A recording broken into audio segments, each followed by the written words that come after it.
आप सब आजाद हैं अपने मंदिरों में जाने के लिए। आप सब आजाद हैं अपनी मस्जिदों में जाने के लिए और किसी भी और इबादतगाह में जाने के लिए इस ममलकत पाकिस्तान में। लेकिन क्या पाकिस्तान कभी आजाद हुआ?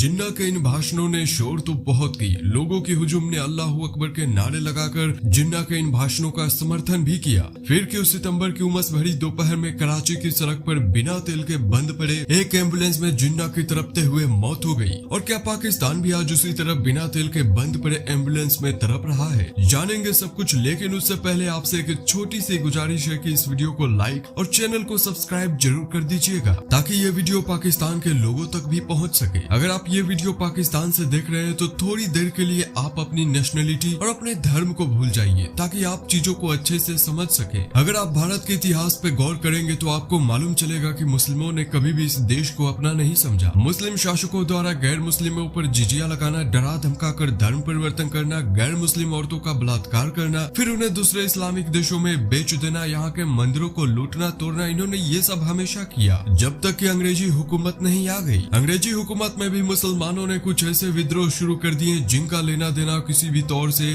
भारत से नहीं था। उदाहरण के तौर पे खिलाफत मूवमेंट को ही ले लीजिए। पहले विश्व युद्ध में तुर्की के जर्मनी का साथ देने पर अंग्रेजों ने वहां की सत्ता क्या बदली? भारत के मुसलमान एकदम से भड़क गए। फिर मोपला विद्रोह, जिसे शुरू तो राजनीतिक शक्ति के खिलाफ संघर्ष के रूप में किया गया था, लेकिन इसका अंत हिंदुओं के नरसंहार, बलात्कार, कन्वर्जन, मंदिरों में लूट और हिंदू गर्भवती महिलाओं के पेट चीर देने पे हुआ। डायरेक्ट एक्शन डे भी हुआ, जहाँ जिन्ना के आह्वान पे मुसलमानों ने एक बार फिर हिंदुओं की आहुति दे दी। खैर, जैसे तैसे देश का विभाजन हुआ, जिन्ना के ये शानदार भाषण भी हुए और 14 अगस्त 1947 को पाकिस्तान बन गया। विभाजन के समय भी मुसलमानों ने ये इंश्योर किया कि कोई भी गैर मुस्लिम पाकिस्तान से सही सलामत ना जा पाए, जिसका नतीजा ये हुआ कि पाकिस्तान से आने वाली सभी ट्रेनों में लाशें भरी होती थी। ये तो थी पाकिस्तान बनने तक की एक संक्षिप्त कहानी। अब आपको बतलाते हैं पाकिस्तान बनने के बाद क्या हुआ। मुस्लिमों ने जिस अमन की आशा के साथ सुकून और आराम भरी जिंदगी के लिए पाकिस्तान को बनाया था, वो सुकून उन्हें पाकिस्तान में कभी मिली।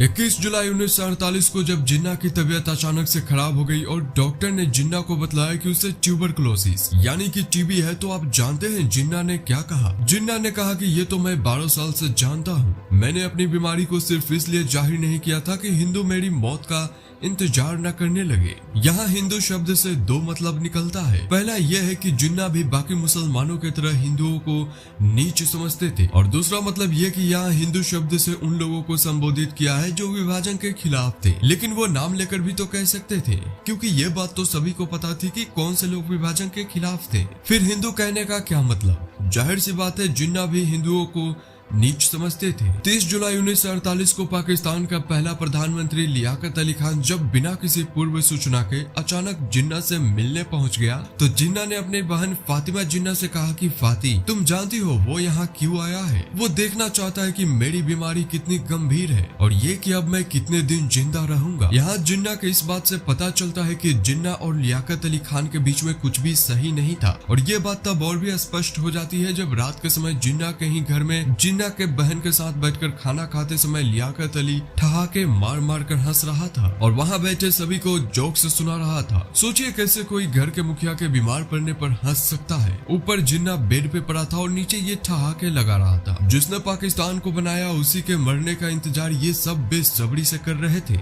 29 अगस्त 1948 को डॉक्टर इलाही बख्श, जो कि जिन्ना का पर्सनल डॉक्टर था, तो जिन्ना के रूटीन चेकअप के दौरान जब इलाही बख्श ने जिन्ना से कहा कि जिस देश को आप अस्तित्व में लाए हैं उसे पूरी तरह मजबूत और स्थिर करने के लिए भी आप ज्यादा दिन तक जिंदा रहे। डॉक्टर की ये बातें सुनकर जिन्ना रोने लगा और कहा कि आपको याद है जब आप पहली बार जियारत आए थे तो उस समय मैं जिंदा रहना चाहता था, लेकिन अब मेरा मरना जीना सब बराबर है। यानी कि जिन्ना के साथ कल मरता है आज मर जाए, आज मरता है अभी मर जाए वाली सिचुएशन हो गई थी। पाकिस्तान में जिन्ना की जीरो वैल्यू हो गई थी। 1 सितंबर 1948 से जिन्ना की तबीयत बिगड़नी शुरू हुई और 10 दिनों के अंदर ही जिन्ना की तबीयत बहुत ज्यादा खराब हो गई। डॉक्टर ने जिन्ना के बहन से जिन्ना को कराची ले जाने के लिए कहा। 11 सितंबर को जब जिन्ना कराची एयरपोर्ट पे पहुंचा तो उसे रिसीव करने के लिए कोई भी मौजूद नहीं था सिवाय एक सेक्रेटरी के। सेक्रेटरी ने जिन्ना को स्ट्रेचर पे डालकर आर्मी एम्बुलेंस में लिटा दिया और सब चल पड़े। जिन्ना के एम्बुलेंस ने अभी सिर्फ 6 किलोमीटर की दूरी ही तय की होगी कि उसका तेल खत्म हो गया। सेक्रेटरी गया दूसरा एम्बुलेंस लाने तो उसने उधर ही 2-3 घंटे लगा दिए। उसी दिन शाम के समय फ्रांस के एम्बेसी में कॉकटेल पार्टी चल रही थी जिसमें भारत के पहले हाई कमिश्नर श्री प्रकाश भी थे। और आप जानते हैं उस पार्टी में और कौन शामिल था? लियाकत अली खान, पाकिस्तान का पहला प्रधानमंत्री।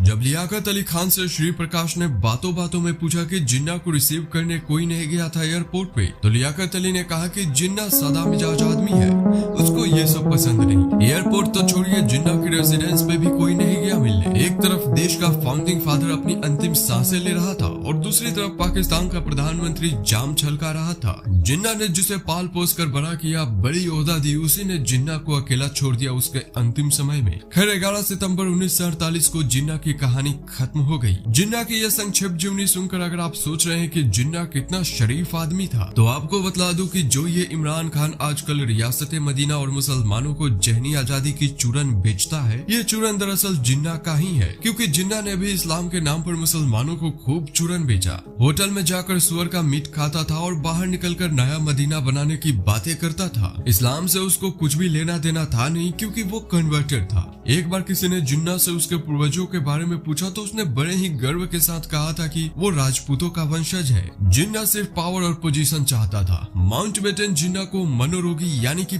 पागल कहता था, क्योंकि जब भी जिन्ना से पूछा जाता था कि पाकिस्तान को कैसे चलाओगे, क्या प्लान है तुम्हारे पास, तो वो इधर उधर की बातें करके टाल देता था और सिर्फ पाकिस्तान पाकिस्तान की रट लगाए रहता था। जिन्ना सिर्फ मुस्लिमों के लिए ही अलग देश नहीं चाहता था, बल्कि द्रविडियंस और पंजाबियों के लिए भी अलग अलग देश चाहता था। मतलब पूरे देश को वो तोड़ देना चाहता था। जिन्ना का कहना था कि अगर पाकिस्तान नहीं बना तो इस पूरे खित्ते से इस्लाम का नामो निशान मिट जाएगा। जिन्ना ने इस्लाम के नाम पे लोगों को जोड़ तोड़ कर एक देश तो बना लिया, लेकिन एक देश के प्रति जो भावनाएं, इमोशंस होती हैं, वो पाकिस्तानियों के अंदर पैदा नहीं कर पाया। क्योंकि देश के प्रति आपके अंदर भावनाएं तभी पैदा होंगी जब आप नेशनलिस्ट यानी कि राष्ट्रवादी होंगे। और कोई इंसान राष्ट्रवादी तभी होगा जब वो अपने इतिहास से जुड़ा हो और उसका इतिहास गौरवान्वित करने वाला हो। पाकिस्तान का इतिहास तो नील बट्टे सन्नाटा है। खुद को कभी इर्तुगुल गाजी के वंशज बताते हैं तो कभी अरबों के। ह्यूज आइडेंटिटी क्राइसिस चल रही है पाकिस्तान में। लुटेरों को तो इन्होंने अपना हीरो बना रखा है,